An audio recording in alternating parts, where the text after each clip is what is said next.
ladies, are you happy with the state of where men are at in general right now? Just the average man on the street, if we walk down, this street down here, are we happy with where men are at in society? Or we think they need to be more manly, less manly, sleeping with less, sleeping with more? More manly. I think they need to be more manly. Yeah.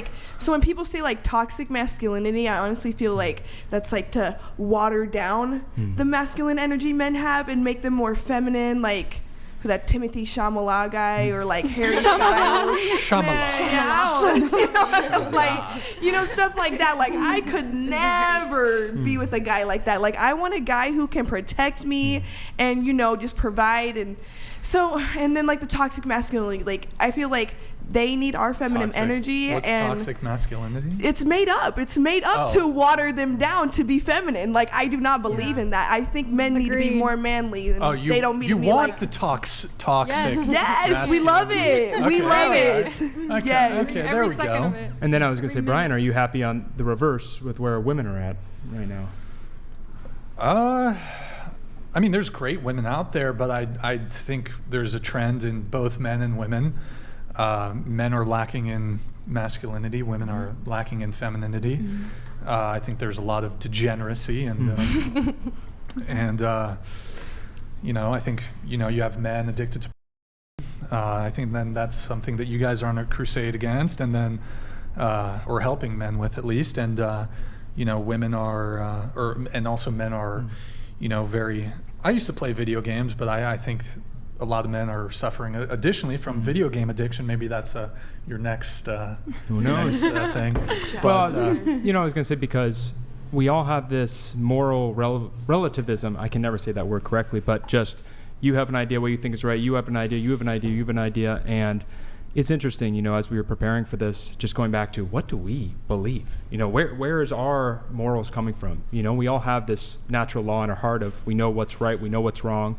And when we look back, we said we got to go to the good book. We open up the Bible and we're looking at things like don't have premarital sex, don't be committing adultery, don't be sexually immoral, threesomes, you name it.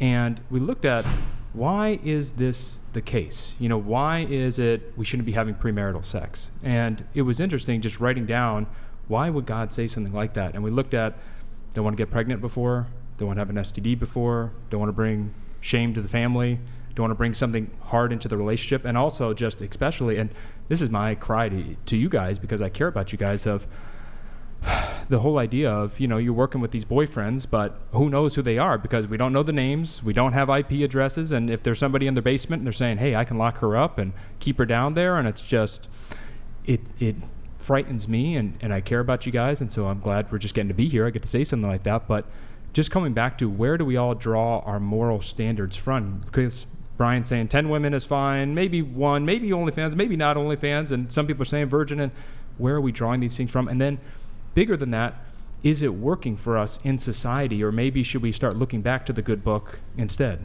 I think the Bible's made up, and I think the 10 Commandments honestly was just something to kind of scare us into being good, into but I also feel like the Bible and the 10 Commandments is kind of like a coping mechanism for some people to just live day to day and be good, do that, you'll get to heaven when you die. It's kind of just some assurance, when they die, they feel comfortable. But honestly, when you say premarital sex, I don't agree with that, because it's okay, you marry somebody, and what if you guys aren't compatible sexually? So it's and then you have to go through a whole divorce and all of that. Well, a couple of things. First, when Beck and I first got married, it took time. It took time, and that's one of the beautiful things about marriage is exactly. I ain't going nowhere, you ain't going nowhere. We are iron sharpening iron. We are improving each other, and that's a really, really cool thing. And there's this interesting stat of women have a lot more orgasms and sexual satisfaction when they're actually married. There was this crazy stat we read where it was only 11% of women will have an orgasm the first time they hook up with someone. Now, before I met Manny, I definitely struggled in college. I slept around for a time, and I never had an orgasm with someone. This is something people don't want to talk about. It's just even in there's another stat where only 18% of scenes show women having orgasms. Yeah, so the ones I've done, they make him fake it. But when we talk about porn and it's female empowerment, but it's just like, it's not even showcasing women as important enough to get that enjoyment out of having sex, you know? Yeah, it's a big part. Sometimes, like, obviously, you can get pleasure from not crying, but and also sometimes it's just like it's a job at the end of the day. Like, it's getting the job done. Like, you know, we're on set for like a long day. You're not going to be like sat there for 20 minutes. I don't know, trying to make yourself. Gosh, I orgasm. want to come back to the Bible thing for just a second, just because that was one thing of coming on and being in front of millions of people potentially like, what do you believe? And looking back at it, it was a very interesting thing. One of them was we have to have objective truth, right? So you can't say my truth is the truth and your truth is the truth and your truth is the truth, because how do you know that to be true? So we have to have some truth. One of the things that atheists have said is that space, time, and matter, bam, the Big Bang. So if there was no space, time, and matter before, something had to be before. So some God, something had to be there before. And then we look at, could a miracle happen? Well, if God could create the world, then he can make miracles. And then you look at Jewish writers who were talking to Jesus, and Jesus saying, I'm the Son of God. It would be blasphemous for them to make this up. Just the whole idea of, hey, this guy, he died on a cross, took our sins, rose from the dead, performed all these miracles. It wouldn't make any sense for them to make him up. And I think one of the biggest things for my faith was just when Jesus ascended to heaven, he said, make disciples of all nations. And these guys went all over the world, and they all died crucifixion, eaten, stabbed, crucified upside down. And it's like, why would they have done that if they didn't believe? Now I have my personal faith, and I have evidence of, yeah, I can back that up, and I can look into these things, and archaeologically and historically we can look into it. But going back to the because I'm going to be the big expert on that topic. Just going back that one quickly. You know, it's interesting. In porn, if you don't have a 14-inch and you're someone like me with only a 12-inch, you know, you're considered terrible. I wish, but well, anyway. But the whole idea is, you know, you are shamed, and you're never going to be able to please a woman. And the fact that, what is it, 75% of women can't even have an orgasm. About 70% can't experience orgasm from sex. And it's interesting because if we just want to have orgasms, if we just want to do that, well, we can all jerk off, we can all grab the vibrator, we can be by ourselves, and we don't need to be by anyone. And that's, you know, coming back to the original point of one of the things with men in this world, 63% of men are single by choice under 30, going, I got my girlfriend right here, I got my everything right here, I got my gambling, I got my weed, I got my alcohol, why do I need to go out and procreate? And it's crazy because we got a 1.6% birth rate right now. I'm doing my job, we've got our third on the way right now, and so we're trying to keep the earth populated, but it legitimately is a scary thing of this world could go extinct. So that's why when we look at the married men watching going, you got to handle these problems. We can't be having more divorces. We can't have more single men saying, I want to stay single, I want to stay with you. Is, you know, I want you guys to make money and be able to survive and do all those things. I don't have a problem with that, but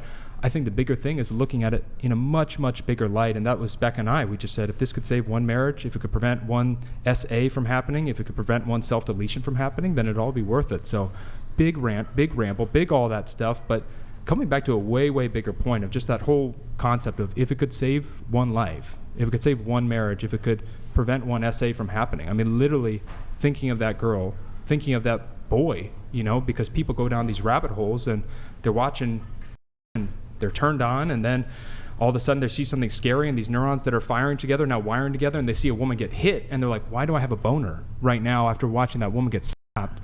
And there's a crazy stat, 20.7% of straight men have viewed gay porn in the last 6 months.